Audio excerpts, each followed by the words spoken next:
बिस्मिल्लाहिर्रहमानिर्रहीम अल्लाहुम्मा सल्ले अला मुहम्मद व आले मोहम्मद। अस्सलाम वालेकुम। कैसे हैं आप सब? उम्मीद करता हूँ सब खैरियत से होंगे। अल्लाह पाक आप सबको अपने फ़िज़्ज़मान में रखे, सलामत रखे, आमीन। अच्छा ना, पाकिस्तान स्टॉक एक्सचेंज का वीकली रिव्यू अपना आपके साथ शेयर करने वाला हूँ। इस वीडियो के अंदर मार्केट का कंप्लीट रिव्यू आपके साथ शेयर करूँगा।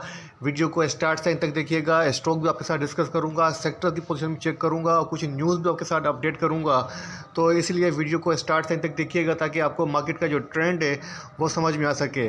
तो सबसे पहले बात करते हैं इंडेक्स की। तो इंडेक्स ने अपनी जो वीकली क्लोजिंग एडजस्ट की है वो की जनाब 59,872 के ऊपर अपनी क्लोजिंग एडजस्ट की है। वीकली अपना हाई पोस्ट किया है 62,634 का, अपना जो लो पोस्ट किया है 59,613 का किया है। इन लास्ट में जो क्लोजिंग एडजस्ट की है 1,147 पॉइंट्स डिक्लाइन के साथ अपनी नेगेटिव क्लोजिंग एडजस्ट की है। परसेंटेज के हिसाब से बनता है ना 4.89% डिक्लाइन। अगर आप बात करें कैंडलस्टिक पैटर्न की तो जनाब यहाँ पर आप देखते हैं कि इंडेक्स की जो कैंडलस्टिक पैटर्न है वो बन रहा है थ्री आउटसाइड डाउन पैटर्न, एक नेगेटिव पैटर्न है, फर्दर डिक्लाइन को इंडिकेट कर रहा है। अगर हम बात करें जनाब टेक्निकल इंडिकेटर्स की, सबसे पहले बात करेंगे ना मूविंग एवरेज की। तो जनाब 9 डेज़ की मूविंग एवरेज का जो प्राइस बनता है 62,913 का लेवल, जनाब इंडेक्स अपनी 9 डेज़ के मूविंग एवरेज के बिलो ट्रेड कर रहा है 62,913 के। अगर हम बात करें जनाब RSI की, जनाब जो वीकली RSI है 57 के ऊपर स्टैंड है, एक मीडियम RSI है 57।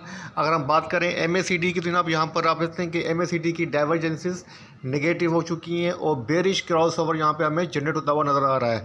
अच्छा जनाब इंडेक्स के वॉल्यूम की हम बात करें तो वॉल्यूम के अंदर हमें इजाफा नज़र आया है। 951.52 मिलियंस के वॉल्यूम लगे हैं जो कि प्रीवियस 3 वीक्स के हाईएस्ट वॉल्यूम है। लेकिन इसके बावजूद जनाब जो एवरेज वॉल्यूम बनते हैं वो बनते हैं 1.50 बिलियन के, उसके बिलो वॉल्यूम जनरेट हो रहे हैं। अगर हम बात करें जनाब इंडेक्स के अंदर ये सेलिंग जो रही है ये बेरिश वीक रहा है। वो क्यों रहा है वो जैसा कि सबको मालूम होगा, पॉलिटिकल अनसर्टेनिटी और इलेक्शन के रिजल्ट को लेके, उसकी धांधली को लेके जो शोर मचा हुआ है उसी की वजह से ना मार्केट के अंदर सेलिंग प्रेशर रहा है। और जब तक ये अनसर्टेनिटी ख़त्म नहीं होती है तो मार्केट के अंदर भी आपको स्ट्रेंथ या पोजीशन पॉजिटिव होती हुई नज़र नहीं आएगी। जब तक आपकी कंट्री के हालात सही नहीं होंगे, जब तक आपकी पॉलिटिकल अनसर्टेनिटी ख़त्म नहीं होगी तो मार्केट भी बेहतर होता मुश्किल लग रही है। तो मुझे लग रहा है कि मार्केट फर्दर जो है डाउनवर्ड दिखा सकती है, वो हम चेक करेंगे सपोर्ट और रेजिस्टेंस को। फिलहाल मार्केट का ओवरऑल और जो व्यू है वो कर लेते हैं। अच्छा ना, बात करें KAC 100 इंडेक्स के ओवरऑल परफॉर्मेंस की तो जनाब यहाँ पर आप देख सकते हैं कि वीकली बेसिस के ऊपर माइनस रहा है 4.88%, मंथली बेसिस के ऊपर माइनस रहा है जनाब 3.81%, ईयरली बेसिस के ऊपर जनाब इंडेक्स ट्रेड कर रहा है 7.41% डिक्लाइन। अगर हम बात ईयर टू डेट जो पोजीशन बन रही है -7.41% बन रही है और 1 ईयर की जो पोजीशन है ना अभी तक पॉजिटिव है 45.61% जनाब इंडेक्स जो है वो पॉजिटिव रहा है। अगर हम बात करें जनाब यहाँ पर सेक्टर्स की पोजीशन तो कुछ सेक्टर जनाब हमें पॉजिटिव नज़र आ रहे हैं। नंबर 1 पे हमारे पास जो आ रहा है वो लीजिंग कंपनीज आ रही हैं जो कि जनाब प्लस हैं 7.80% वीकली बेसिस के ऊपर। उसके बाद साइंथेटिक एंड रेयोन है जनाब जो कि 1.60% पॉजिटिव रहे हैं। उसके बाद टेक्सटाइल स्पिनिंग है जो कि 0.59% पॉजिटिव नज़र आ रहा है सेक्टर। उसके बाद नज़र जूट बेक्स तो जनाब प्लस है 0.11%। उसके बाद नंबर है, अच्छा जनाब जूट के बाद नंबर आता है यहाँ पर वूलर्स का, तो वूलर्स की पोजीशन फ्लैट है जनाब। उसके बाद नंबर जनाब फर्टिलाइजर सेक्टर का है जो कि माइनस है 0.11%। उसके बाद नंबर आता है जनाब यहाँ पर उसके बाद बात करें जनाब तो इंश्योरेंस सेक्टर की तो जनाब इंश्योरेंस सेक्टर भी नेगेटिव रहा है 0.40% नेगेटिव रहा है। उसके बाद नंबर आता है जनाब रियल एस्टेट का तो जनाब 0.63% जनाब यहाँ पर नेगेटिव रहा है। उसके बाद नंबर है कमर्शियल बैंक का जो कि माइनस रहा है 1.15%। उसके बाद नंबर आता है जनाब यहाँ पर ऑटोमोबाइल और एक्सेसरीज़ का उतना पोजीशन नेगेटिव रही है सेक्टर की 1.25% नेगेटिव रहा है। उसके बाद नंबर है मिससेलिनस जो कि रहता है जनाब 1.62%। इसके लास्ट में आता है जनाब टेक्सटाइल कंपोजिट, इसकी पोजीशन भी जनाब नेगेटिव रही है -2.20% जनाब ये सेक्टर भी नेगेटिव रहा है। अच्छा ना, बात करें स्टॉक्स की और स्टॉक वाइज जो चेंज आया है उसको बता देते हैं। सबसे पहले बात करेंगे परफॉर्मेंस की तो नंबर 1 पे भात है जो कि प्लस रहा है 7.50%। सेकंड नंबर पे AGP है जनाब जो कि 5.52% पॉजिटिव रहा है। थर्ड नंबर पे गैमन है जनाब जो कि 4.78% पॉजिटिव रहा है। उसके बाद नंबर है GLPL का जो कि पॉजिटिव रहा है 3.44%। उसके बाद नंबर जनाब AGSML का जो कि पॉजिटिव रहा है 3.28%। अब बात करें लूज़र्स की, नंबर 1 पे आता है जनाब यहाँ पर PSO जो कि 14.12% 12% निगेटिव रहा है। सेकंड नंबर पे आता है ट्रिपल जीएल जो कि 10% डिक्लाइन रहा है। उसके बाद नंबर जनाब सिनर्जी का है जो कि माइनस रहा है 8.89%। उसके बाद नंबर जनाब एफपीआईएम का है जो कि माइनस रहा है 7.61%। उसके बाद नंबर है केपीयूएस का जो कि माइनस रहा है 7.50%। तो आज हम जिन स्टॉक के ऊपर बात करेंगे, सबसे पहला हम पोजीशन उठाएंगे जनाब डिक्लाइनर की नंबर 1 पे पीएसओ को चेक करेंगे। उसके बाद हम पोजीशन चेक करेंगे जनाब थर्ड नंबर पे, सेकंड नंबर पे वो करेंगे भात की जो कि पॉजिटिव रहा है 7.50%। मतलब एक लूज़र और एक जो परफॉर्मर स्टॉक्स है उनको चेक करेंगे। अच्छा, जब हम बात करें सीपीलीपी डेटा की तो ना वीकली बेसिस के ऊपर सबसे पहले बात करेंगे फॉरेनर कॉर्पोरेट्स और फॉरेनर इंडिविजुअल की पोजीशन। तो इनकी फॉरेनर इन्वेस्टर की जो नेट पोजीशन है वो बाइंग के ऊपर रही है। 5.23 यूएस मिलियन की इन्होंने नेट बाइंग की है। उसके बाद नंबर आता है इंडिविजुअल का लोकल के अंदर, तो उनकी पोजीशन जनाब यहाँ पर बाइंग के ऊपर है, 1.51 मिलियन की नेट बाइंग की है। उसके बाद नंबर आता है जनाब कॉर्पोरेट्स का, तो जनाब कॉर्पोरेट्स की जो नेट पोजीशन है वो 0.77% पॉजिटिव रही है।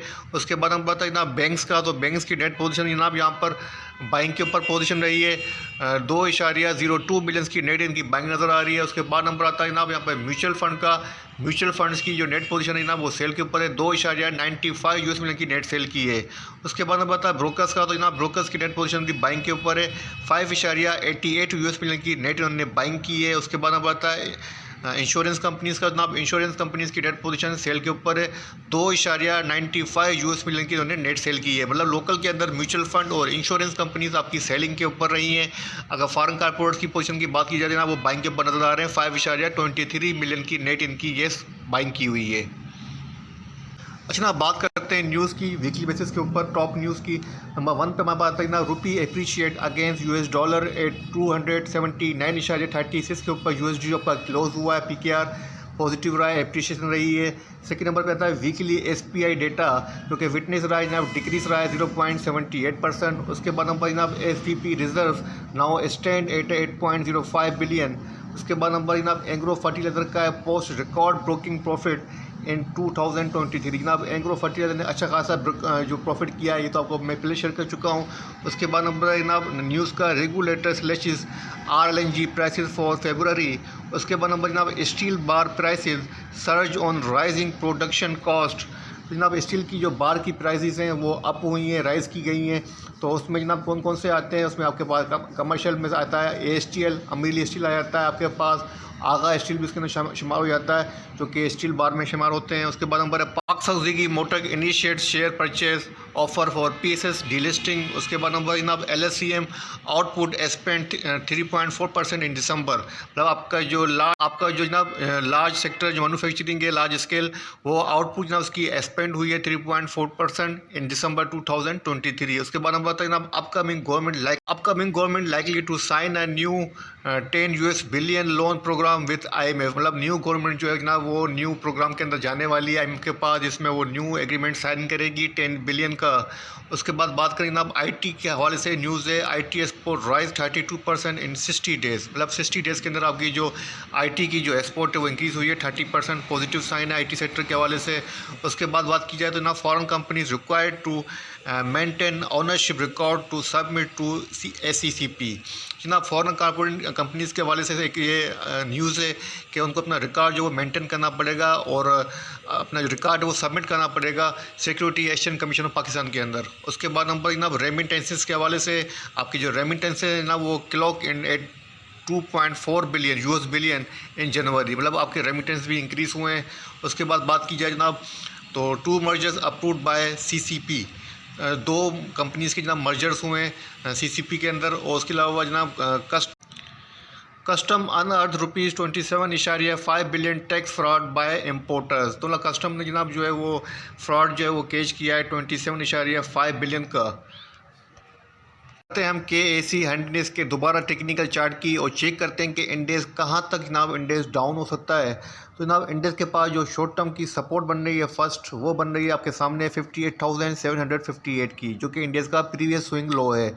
सबसे पहले तो ये सपोर्ट बनेगी। अगर जनाब इंडेक्स ने इस सपोर्ट को ब्रेक किया तो जनाब फिर इंडेक्स टेस्ट कर सकता है 54,756 का लेवल, मतलब इंडेक्स 54 तक भी जा सकता है, 54,700 तक भी डिक्लाइन दिखा सकता है। और फिलहाल जो पोजीशन है जनाब फर्दर डिक्लाइन को सपोर्ट कर रही है, उसको फेवर कर रही है।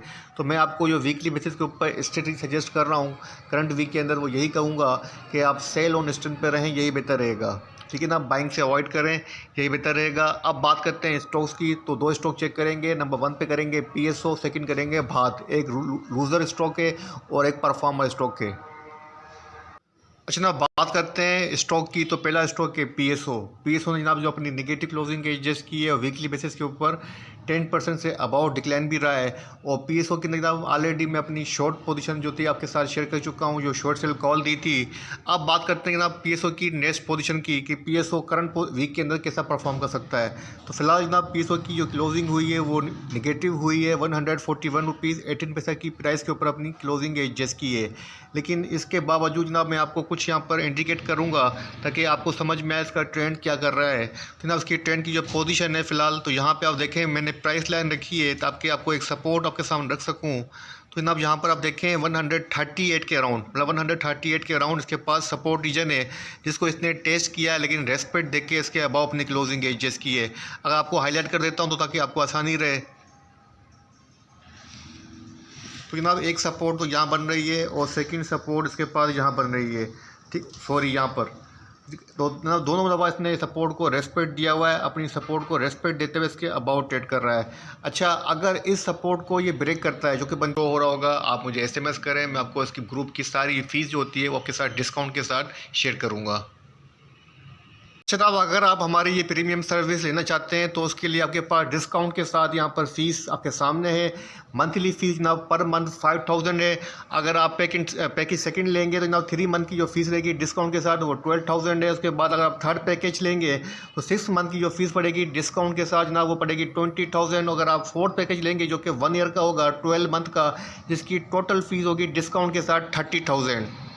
अच्छा जनाब, अगर अपनी इस सपोर्ट को जो कि करंट प्राइस है 141 से लेके 40 की प्राइस, अगर 141 की प्राइस से लेके 140 की ये सपोर्ट प्राइस है, इसको ये ब्रेक कर देता है और इसके नीचे अपनी आवर की क्लोजिंग करता है, 138 पे करता है, 139 पे करता है, तो फिर इसके अंदर आप शॉर्ट सेल की पोजीशन ले सकते हैं। फिर इसके पास जो नेक्स्ट टारगेट बनेगा 124 का। लेकिन जब तक अपनी सपोर्ट को रेस्पेक्ट दे रहा है, जो कि 148 के अराउंड है, 38 से लेके 40 के अराउंड, आपको इसके अंदर शॉर्ट सेलिंग से और सेलिंग से अवॉइड करना है। अगर बाइंग की हुई पोजीशन होल्ड करें, यहाँ से ट्रेंड रीबाउंड भी हो सकता है। अगर हम इसकी आरएसआई चेक करें तो जनाब इसकी आरएसआई की पोजीशन आपके सामने रख देता हूँ। तो यहाँ पे आप देखें लास्ट टाइम जो आरएसआई 41 पे आई थी जनाब, यहीं से आरएसआई रीबाउंड हुई थी और आरएसआई ने अपना जो हाई पोस्ट किया था तकरीबन जनाब वो आरएसआई गई थी यहाँ तक तकरीबन 85 तक। ये इसी लेवल से आरएसआई रिबाउंड हुई थी, जहाँ पर भी करंट लेवल है आरएसआई का 42 है, मतलब 41 पर आरएसआई यहाँ से रिबाउंड होके 85 तक गई थी। तो यहाँ पे दोनों चीज़ें, मतलब ट्रेंड की पोजीशन, चार्ट फॉर्मेशन के हिसाब से भी सपोर्ट रेजिस्टेंस की पोजीशन और आरएसआई की भी पोजीशन ट्रेंड को रिबाउंड को इंडिकेट कर रही है। तो इसलिए मैं कह रहा हूँ कि इसके थोड़ी सी काशियस अप्रोच अडॉप्ट की जाए। अगर हम बात करें इसके अंदर वॉल्यूम की, तो जनाब इसकी वॉल्यूम की जो पोजीशन है यहाँ पे आप देखें तो वॉल्यूम के अंदर काफ़ी अच्छा खासा इजाफा है वीकली बेसिस के ऊपर। तकरीबन जनाब 3 वीक्स का हाईएस्ट वॉल्यूम इसके अंदर जनरेट हुआ है लास्ट वीक के अंदर 20.77 मिलियंस के वॉल्यूम लगे हैं, जो कि जनाब अपने जो वीकली एवरेज वॉल्यूम बनता है 20.98 मिलियन, उसी के अराउंड जनाब वॉल्यूम जो है वो जनरेट हुए हैं 20.77 के। बड़ा वॉल्यूम के अंदर भी अच्छा खासा इजाफा यहाँ पर नज़र आ रहा है। अब देखना यह कि अपनी सपोर्ट को जो कि 138 से लेके 40 के अराउंड है, इसको अगेन रेस्पेक्ट देता है या नहीं देता है। अगर रेस्पेक्ट नहीं देता है तो फिर ड्रॉप हो सकता है, 124 तक भी जा सकता है, बल्कि 124 तो क्या ये जनाब 108 तक भी आ सकता है। अगर अपनी सपोर्ट को रेस्पेक्ट नहीं देता है, रेस्पेक्ट देता है तो अपनी पोजीशन होल्ड कीजिएगा, रिबाउंड हो सकता है। दोनों चीज़ें जो है वो फर्दर अपवर्ड को इंडिकेट कर रही हैं, आरएसआई और चार्ट फॉर्मेशन के हिसाब से पोजीशन। ठीक है ना, तो ये हो गया पीएसओ। अब बात करते हैं हमारे उस स्टॉक की जो कि परफॉर्म करता हुआ नज़र आया लास्ट वीकेंड, वो है बात। अच्छा ना, जो सेकंड स्टॉक को मैं चेक करना था वो था जनाब बनेरो टेक्सटाइल भात। तो जनाब भात का वीकली चार्ट आपके सामने ओपन है और चार्ट की जो पोजीशन है जनाब मुझे बिल्कुल समझ में नहीं आ रही है। इसके अंदर वॉल्यूम भी नहीं लग रहे हैं, तकरीबन 100K के इसके अंदर वॉल्यूम लग रहे हैं। तो इसके अंदर जनाब काम क्या करना चाहिए, तो इसलिए इसको अवॉइड कर देते हैं। अब बात करते हैं हमारी अपनी तरफ से आपके साथ स्टॉक ऐड कर देता हूँ। इसके अंदर आपको बाइंग पोजीशन लेनी चाहिए, वो है जनाब DFML। अच्छा जनाब, दूसरा स्टॉक जो मैं आपके साथ शेयर कर रहा हूँ बाइंग के लिए, एक स्टॉक आपको सजेस्ट किया है सेलिंग के लिए, लेकिन उसमें कहा है कि आपको काशियस अप्रोच अडॉप्ट करनी है, वेट एंड वॉच करना है, उसके जो स्ट्रेटेजी बताई है पीएसओ के अंदर उसको फॉलो करनी है। अब बात करते हैं ना दीवान फारूक मोटर्स की, जो कि वीकली बेसिस के ऊपर अच्छा रहा है और कल के ऊपर मतलब लास्ट सेशन के अंदर फ्राइडे को अपर कैप के ऊपर क्लोजिंग हुई है 12 रुपीज़ 46 से लेके अप हुआ है, अपनी क्लोजिंग एडजस्ट की है 15 रुपीज़ 36 की प्राइस के ऊपर। मतलब हम पोजीशन चेक करें तो जनाब 3 रुपये 20 का गेन कर चुका है, ऑलमोस्ट 20 से लेकर 25% तक का गेन किया है वीकली बेसिस के ऊपर, अच्छा परफॉर्म किया है दीवान फारूक मोटर्स ने। तो जनाब इसके अंदर आप वीकली पोजीशन ले सकते हैं बाइंग की, क्योंकि ब्रेकआउट भी दिया है इसने डेली बेसिस के ऊपर। तो जनाब इसके अंदर जहां वीकनेस मिले वहाँ बाइंग करें, अपना टारगेट रखें जनाब 16 रुपीज़ 85 का। ठीक है ना, 2 स्टॉक आपके साथ शेयर किए हैं, मार्केट का कंप्लीट रिव्यू आपके साथ शेयर किया है। उम्मीद करता हूँ छोटी सी वीडियो आपको पसंद आएगी। वीडियो पसंद आए तो लाइक कीजिएगा, चैनल को सब्सक्राइब कीजिएगा, दोस्तों के साथ भी शेयर कीजिएगा। मिलेंगे इंशाअल्लाह ताला नेक्स्ट वीडियो के अंदर, और नेक्स्ट वीडियो में जनाब मेरा जो वीडियो का टॉपिक होगा वो होगा मार्केट का नेक्स्ट कल के लिए मार्केट का रिव्यू, जो कि होगा जनाब 18 फरवरी मंडे के लिए।